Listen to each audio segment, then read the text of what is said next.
பாளையங்கோட்டை ரஹ்மத் நகர் குடியிருப்பு அருகில் அமைக்கப்பட்டு வரும் பாதாள சாக்கடை உந்து நிலைய பணிகளுக்கு அப்பகுதி பொதுமக்கள் எதிர்ப்பு தெரிவித்தனர்.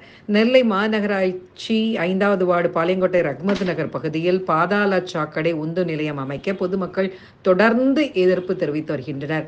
இந்நிலையில் மீண்டும் பாதாள சாக்கடை உந்து நிலையம் அமைப்பதற்கான பணிகள் துவங்கிய நிலையில் அந்த பகுதியில் குவிந்த பொதுமக்கள் எதிர்ப்பு தெரிவித்தனர். இச்சம்பவம் குறித்து போலீசாருக்கு தகவல் தெரிவிக்கப்பட்டது. தொடர்ந்து போலீசார் அங்கு குவிந்தனர். தொடர்ந்து மாநகராட்சி அதிகாரிகள் பொதுமக்களுடன் பேச்சுவார்த்தை நடத்தினர். இதனை வேறு இடத்திற்கு மாற்ற வேண்டும், மேலும் இந்த இடம் பஸ் ஸ்டாண்டுக்கு ஒதுக்கப்பட்டுள்ளது என்றும் அந்த இடத்தில் உள்ள பொதுமக்கள் கருத்து தெரிவித்தனர். வேறு இடத்தில் இந்த நிலையம் அமைக்க ஆய்வு செய்யப்பட்டு அந்த இடத்தை அதிகாரிகள் பொதுமக்கள் பார்வையிட்டனர். எனினும் அதிகாரிகள் நடத்த உள்ள பேச்சுவார்த்தைக்கு பிறகு இதில் முடிவு எடுக்கப்படும் என உறுதியளிக்கப்பட்டது.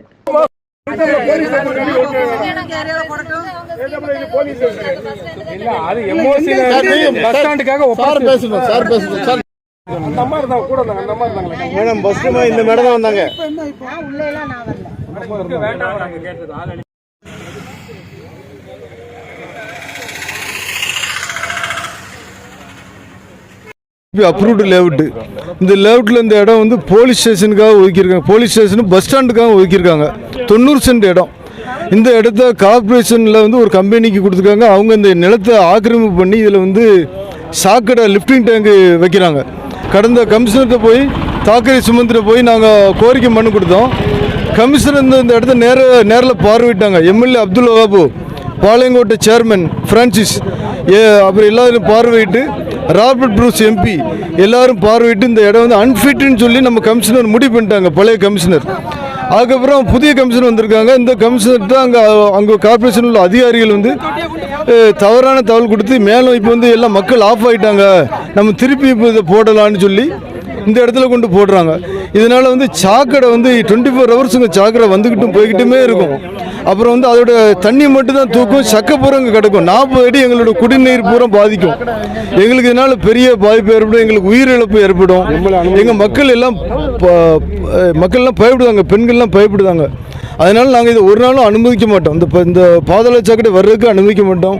1968 வருஷம் போட்ட லே அவுட்டு, பர்ஃபெக்டாக டிடிசிபி அப்ரூவலோடு அந்த காலத்திலேயே போட்ட லே அவுட்டு. அதில் இந்த ஏரியா வந்துங்க பஸ் ஸ்டாண்டுக்காக ஒதுக்கப்பட்டது, ஆப்போசிட் சைடில் போலீஸ் ஸ்டேஷனுக்காக ஒதுக்கப்பட்டது. அதே மாதிரி இங்கே பார்க்கு எல்லாமே இந்த மாதிரி ஏரியா வந்து ஓஎஸ்ஆருக்கு ஓப்பன் ஸ்பேஸ் ஏரியா ரிசர்வ் பண்ண ஏரியாங்க. சுப்ரீம் கோர்ட்டோட ஆர்டர் படி 2023 ஜட்ஜ்மெண்ட் படி ஓப்பன் ஸ்பேஸ் ரிசர்வ் லேண்டில் எந்த விதமான வேஸ்ட்டு டம்பிங் யார்டோ இல்லை இந்த மாதிரி சீவேஜ் பம்பிங் ஸ்டேஷனோ இந்த மாதிரி எதுவுமே நிறுவக்கூடாது அப்படிங்கிறது சட்டத்தோட இது வந்து சட்டப்படி இது வந்து தப்பான விஷயம். அதே மாதிரி 1988 இந்த மாதிரி ஒரு இடத்துல போட்ட பழைய பம்பிங் ஸ்டேஷனை இந்த சுப்ரீம் கோர்ட் ஆர்டர் வந்த பிறகு கோர்ட் வந்து 4 மாதம் டைம் கொடுத்து ரிமூவ் பண்ண சொல்லியிருக்கு. ஸோ அதனால் இந்த இடத்துல இந்த வேலை நடந்தாலும் இது வந்து அரசாங்கத்துக்கு இந்த பண விரயம் தான். இது இங்கேருந்து திரும்ப ரிமூவ் பண்ண வேண்டிய நிலைமை வரும் கட்டாயம். அதனால் இதை வந்து இப்போதே நல்ல ஒரு இடத்த கண்டுபிடிச்சி இங்கேருந்து அவங்க மூவ் பண்ணி கொண்டு போயிட்டாங்கன்னா சுற்றி இருக்கிற குடியிருப்பு வாசிகள், பக்கத்தில் வந்து 2 சர்ச் இருக்குது பார்த்துக்கோங்க, மாஸ்க் இருக்குது, பள்ளிவாசல் இருக்குது, குடியிருப்பு இருக்குது, இந்த பக்கம் கல்யாண மண்டபம் இருக்குது. இது ரஹ்மத் நகரோட மெயின் ரோடுங்க. இது வந்து மெயின் ரோடுங்க ரஹ்மத் நகருக்கு. பஸ்ஸு வந்து போகிற மெயின் ரோடுங்க. எங்களுக்கு பஸ் ஸ்டாண்டுக்கு ஒதுக்கப்பட்ட இடம். அதனால் தயவு செய்து எல்லா அதிகாரிகளும் இதை வந்து உண்மையாலுமே இது மக்கள் வந்து இதில் பாதிக்கப்படுறாங்கன்னு அவங்க உணர்ந்து இதை வந்து இந்த இடத்துலேருந்து கட்டாயம் அவங்க வந்து அப்புறப்படுத்தணும். இதுதான் எங்களுடைய கோரிக்கை, வேறு ஒன்றும் கிடையாது.